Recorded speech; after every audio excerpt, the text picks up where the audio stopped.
Hi, I'm Annie Fitzsimmons. I'm your Washington REALTORS legal hotline lawyer. And today is another video in our series on Form 35 and Form 35R. And I am joined by my fellow teacher. Yes, Ken Sachs. Happy to be here. And so grateful that you are here. Thank you. You bet. So in our last video, we left off with buyer completing all of their inspections, initial inspections, additional inspections. They've got some bids. They've attached them to they've given them to their broker. Their broker's attached them to a Form 35R. Yes. And written on the Form 35R, seller shall hire ABC contractor. And we talked a little bit about what about seller's reaction to that. But now, instead of talking specifically about seller's reaction, I want to talk about the technical requirements of the form itself. Okay. Form 35. So now we are in the negotiation period. The inspections are all done, right? Yes. Once the buyer delivers that Form 35R to seller asking for concessions or repairs, can buyer go back and do any more inspections at that point? So this is the request we made within our 10-day period. So once we've done that, now we have to just sit back and wait to see what the seller is going to say if the seller responds. You know what? I want to. Okay. I'm jumping out of order here, and I'm sorry for that, but something just jumped into my mind, a question that I get lots, and I know you do too. And before we leave the inspection periods completely behind, can we practice counting days? Sure. Okay. And I still want to touch on the irrevocable. Oh, no, we'll come back to that. Okay. So, computation of time, Yes. right? The way we count days in the inspection contingency is controlled by what piece of paper? The way we count is Form 21, paragraph, computation of time. Exactly. And so even though this language is not spelled out in Form 35, the requirement for computation of time is set forth in the Form 21. It applies to every addendum that's part of the purchase and sale agreement, including the Form 35, right? Yes, huge paragraph. So we have mutual acceptance on Wednesday. Okay. We have a 10-day inspection period. Oh, that's something else we haven't talked about yet either, is do we want to shift those numbers of days? Let's not forget that either. Okay, before we talk about negotiations. So we've got mutual acceptance on Wednesday. And we've got a 10-day inspection period. So let's count those days. First day of the inspection period is what? Thursday. Thursday, Friday. Do we count Saturday? Yes. Because? Because it's over 5 days. Okay, so if it's a time period of 6 days or more, we count weekends and holidays, but no time period can end on a weekend or holiday, right? Correct. Okay, so our first day was Thursday, Friday, Saturday, Sunday, Monday, Tuesday, Wednesday, Thursday, Friday, Saturday. Day number 10 is Saturday. Saturday is day 10. So what now? We cannot end on a Saturday, Sunday, or legal holiday. So if Saturday is at day 10, the last day will be the next day that is not a Saturday, Sunday, or legal holiday. So assuming Monday following the Saturday is not a legal holiday, it would be that Monday. At what time? By 9 p.m. So the end of buyer's initial inspection period is Monday at 9 p.m. Correct. Okay. And then let's say buyer claims the additional inspection period and delivers their Form 35R that day. That means that, so that would have been a Monday. They deliver their Form 35R claiming additional inspections, and let's just say it's a 5-day period. So what are those 5 days? The first day is what? So we've already done our secondary inspection, or we submitted our 35R saying that we're going to do the secondary inspection. Correct. Okay. And we did that on Monday. So the first day of the additional inspection period, which is a 5-day period, is what? Tuesday. Tuesday, Wednesday, Thursday, Friday. Does Saturday count? Saturday or Sunday. Does it count with 5 days? Yes. That's my question to you. Does it count? Okay. That is the one area I always have to look up. I always have to read it. I do. Fair. That's great. I always look at it because 5 days or less, or more than 5 days. So I always have to look it up. So how refreshing to know that you have to look back. And tell me, if you have to look back at a form to read a paragraph and refresh your mind, is that a bad thing? No, there's a few things I have to look up. How many days does the work have to be done before closing? And 3 days, 5 days. So it's all those things I have to always go back and look at. So there's over 100 forms in the statewide form system, and what you're telling me is you don't have every word of every one of them memorized? I'm telling you that, Okay. yes. So brokers, I think this is honestly, this wasn't not a planned discussion. And I'm this thinking, oh, you're not going to ask me that. That's the one thing I always have to look up. Okay, so this is great. Yep. Because what brokers, you need to be able to go back and read the forms. You need to be able to know the forms well enough, not that you have them memorized, but that you know where to look when you need information. For example, Ken knew that he would have to go back to the computation of time Yes. provision in Form 21, and you need to be able to know them well enough that you can direct your clients to that.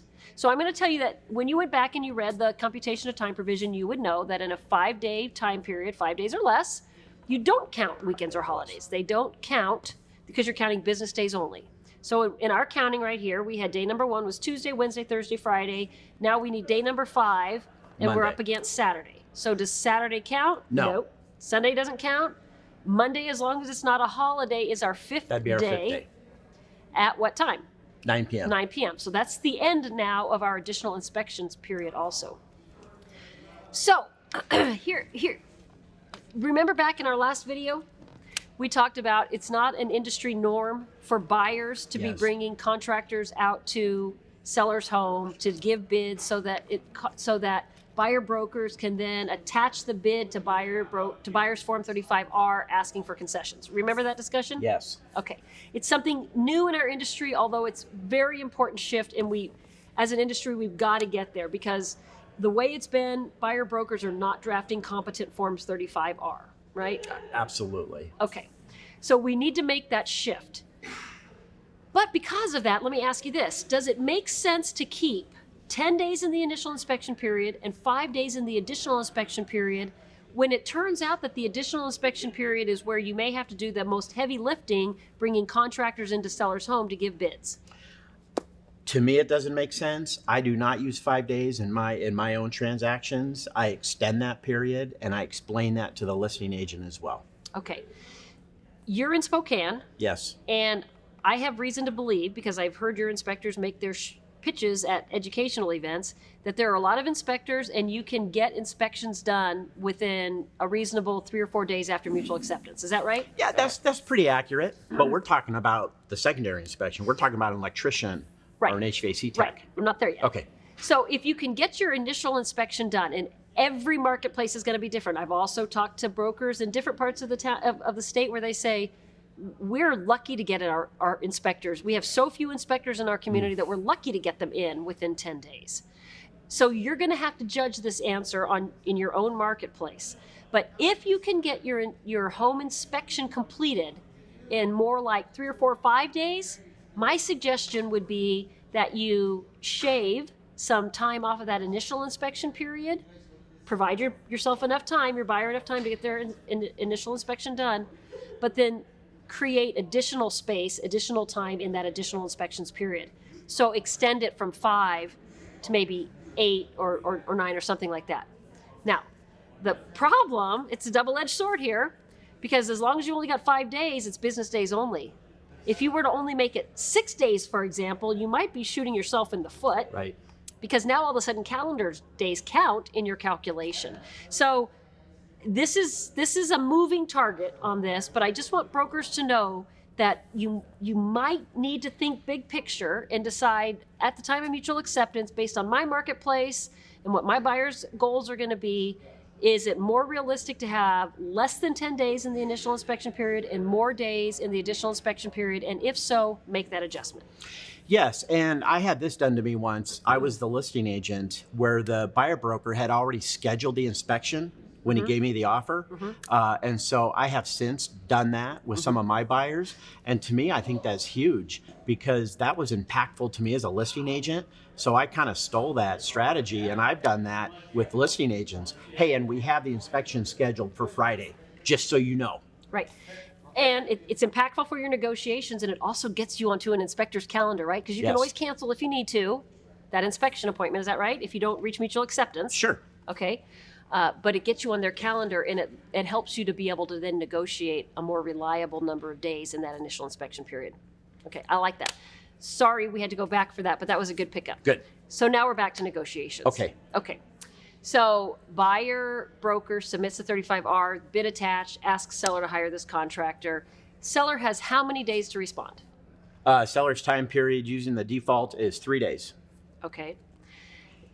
Let's say I'm the buyer broker and I get a panicked phone call from my buyer at 3 a.m. I hear it the next morning when I wake up. My buyer had a change of heart. All of a sudden, they realized that They don't want the house. They don't want the house. Or they only asked for 5 things, and there's that other thing that they had talked to you about originally, and they'd forgotten about it, but they really want to add that to their Form 35R request for repairs. Either case, they've either changed their mind and they just want to terminate the agreement, or they want to add something else to their 35R. Ken, my DB, I'm your broker. I come to you the next day and I say, my buyers changed their mind. What do I do? Well, first you pray that seller either does not respond during their time period. You have to give the seller that time period. We said 3 days. You have to give them that period to respond. You cannot go back and resubmit another 35R. That initial 35R is irrevocable. Once you send it, now you got to wait. Sellers guaranteed that 3-day negotiation period. Absolutely. And the reason for that is because seller needs time. Like in the last video we talked about, maybe the seller wants to go out and get their own HVAC contractor to have a competing bid. Is this really a fair amount? The seller's got to have a reasonable time to evaluate the request that buyers made. That's only fair, sure, right? And so if seller was afraid that buyer was going to pull the rug out from under them and they had to make a decision fast, then seller's reaction may not be what they really wanted it to be. So the form builds in a 3-day response time for the seller. Yes. Okay. So during that 3-day response period, what is the variety of options that seller has? Seller can agree to do everything you've asked. We're done. Okay, wait a minute. Let's stop right there. If seller makes that agreement, what's the status? So buyer makes a request for 5 repairs and seller says, I'll make all 5. Seller just signs off on the Form 35R as drafted. Yes. What is now the status of buyer's inspection contingency? We're satisfied. It's done. Okay. Buyer has no longer any basis for terminating the contract based on the inspection contingency. Is that based right? on the inspection contingency, that's correct. Okay. Option number 1. That seller's option number 1. What else can they do? The seller could say, these 5 things, I'll do 3 instead. Okay, they could counter. They could counter and do 3 of the 5 things. Ball is back in buyer's court. Buyer has a chance to respond now. Okay. You want me to go on to the 3rd thing? Yep. Seller can say, I reject this. Okay. Not make any counter offer, just flat out reject it. I reject. 3rd box down under section 2, I reject it. Okay. Anything else seller can do? The 4th thing is, hey, instead of fixing these 5 things, how about if I drop the price $2,000? That falls under counter offer, doesn't it? But that's a 4th choice in the 35R. Okay. I'm looking for one more thing that the seller can do. Except don't do anything. They cannot respond. There you go. That happens all the time, doesn't it? It does happen all the time, especially in a seller's market where they might have a buyer willing to pay more money and the seller wants that buyer and doesn't want you anymore. Okay, so let's take these one at a time. We've already talked about satisfied. So let's say seller counters, either by saying, I won't do all 5, but I'll do 3, or they completely change it up and they say, I won't do any of that, but I'll give you a price concession. Either way, it's a counter offer. Yes. Let's say seller counters buyer's Form 35R request. Where's buyer now in this equation? So here's where buyer is. So we're gonna, again, use the default of 3 days. Buyer, you have to either come to some agreement with the seller or you have to terminate within those 3 days. And if you don't do either one and we go past the 3 days, seller doesn't have to do anything. And the inspection contingency is satisfied. Okay, so let's use some days. Let's say that seller delivers their counter offer on a Tuesday. Okay. Okay. So buyer's got 3 days, you said, by default. If you use a default number, it's 3 days. So that means buyer's got Wednesday, Thursday, Friday. You have until Friday, 9 p.m. That's not a lot of time. That is not a lot of time at all. Did those time periods repeat? Let's say buyer makes a counter offer to seller. On Thursday, buyer makes a counter offer. Does seller now have another 3 days? No, it is drop dead. 3 days, period, end of conversation. Okay, and it's all based on when seller delivered seller's 35R back to buyer, correct? Or... Wait a second, let's stick with that for right now. Yes. Right? Yes. Because we're talking counter offer. So since seller delivered on Tuesday, we've got Wednesday, Thursday, Friday, and that's the end of buyer's inspection contingency. Good or bad, that's the end of it, 9 p.m. on Friday. Correct. Okay, so in that time period now, then tell us what buyer can do. So during that time period, buyer can try to get seller to agree to something else, but you got to have an agreement. By 9 p.m. on Friday. Yes, or buyer may terminate by 9 p.m. on Friday. So let's talk about this irrevocability that you talked about before. Right. Seller, here's my counter offer on Tuesday, and on Wednesday, buyer says, that's just not enough. Seller's offered me 3 things. Come on, seller, I really want you to do 4 things. Can buyer go in and ask for that? I mean, so buyer submits that counter offer and asks for the 4th thing, and now we're getting close to 9 p.m. on Friday. Yes. And buyer says, seller hasn't agreed, I want to terminate. Can buyer withdraw or revoke that request for the 4th thing and just terminate the agreement before 9 p.m. on Friday? Buyer can terminate during that 3-day buyer reply period deadline. Okay. And where I thought you were going when you talked about it being irrevocable, that only applies to the initial, that 10-day window in the very beginning, your first request made on the 35R, that's irrevocable. That's the only thing that's irrevocable. But that buyer reply period deadline, the final 3 days, I can go back and forth, whatever I need to do. We just have to come to an agreement between the buyer and seller. It's also irrevocable for seller during seller's 3-day, or during the 3 days following delivery of seller's response, right? So you're right that buyer's Form 35R, irrevocable for those first 3 days that seller has to respond. And then seller gives a counteroffer back to buyer. Buyer also has 3 days. Yes. Seller can't revoke that during those 3 days. Right. Ball is back in buyer's court. Okay. So here's another scenario then. So buyer I have gets one too that just came up if you want to hear it later. Okay. Well, so let me summarize it and we'll do yours. Buyer changes their mind and they say, you know what, forget it. I just don't want this house anymore. So before 9 p.m. on Friday night, even though they've made another counter offer to the seller, they can say, you know what, forget it. All bets are off. I'm terminating this agreement. They can do that anytime before the expiration of the negotiation period. Yes.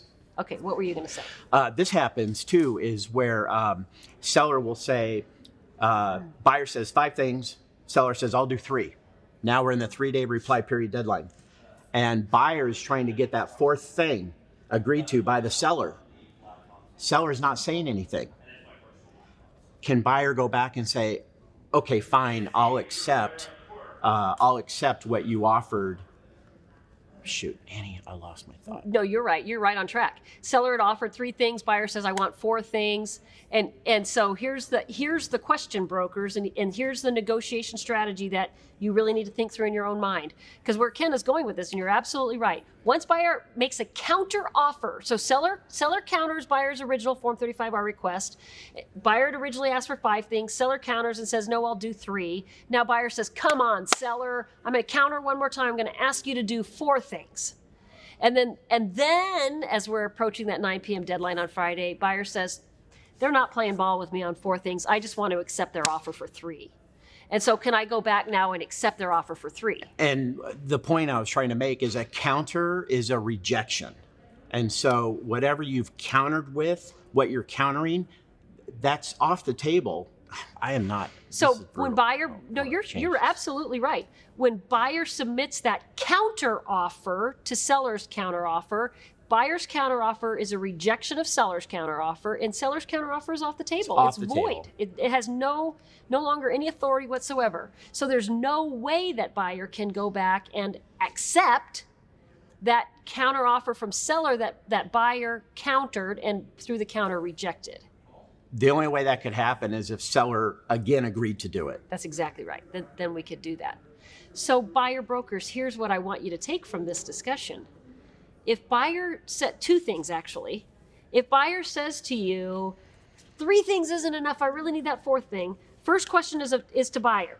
And it's, buyer, really, truly, how important is that 4th thing? You've got 3 things that seller's offering to do for you.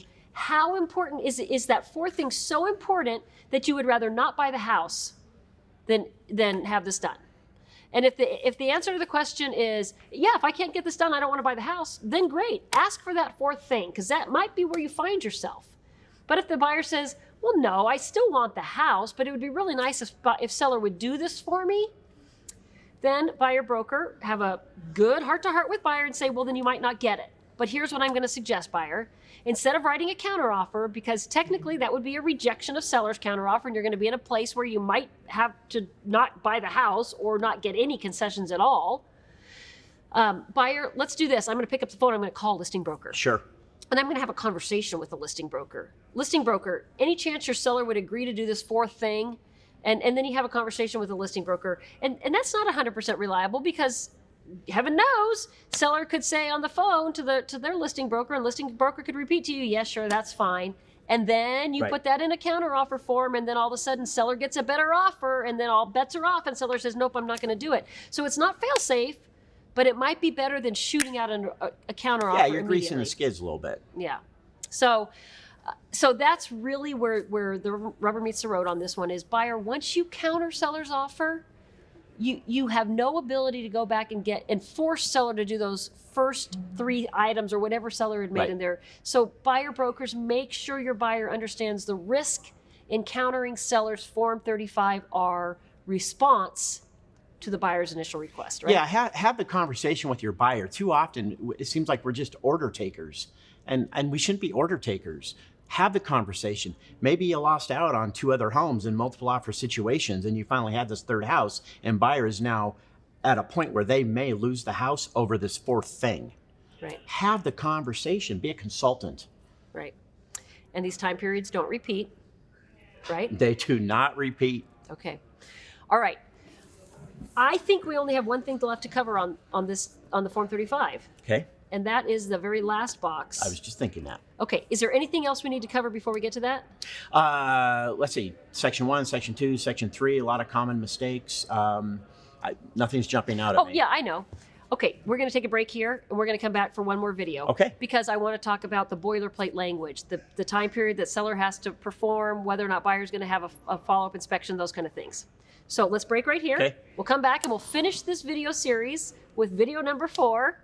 Until then, if you have any questions, please send me an email, legalhotline@warealtor.org. Thank you for being a Washington REALTORS member.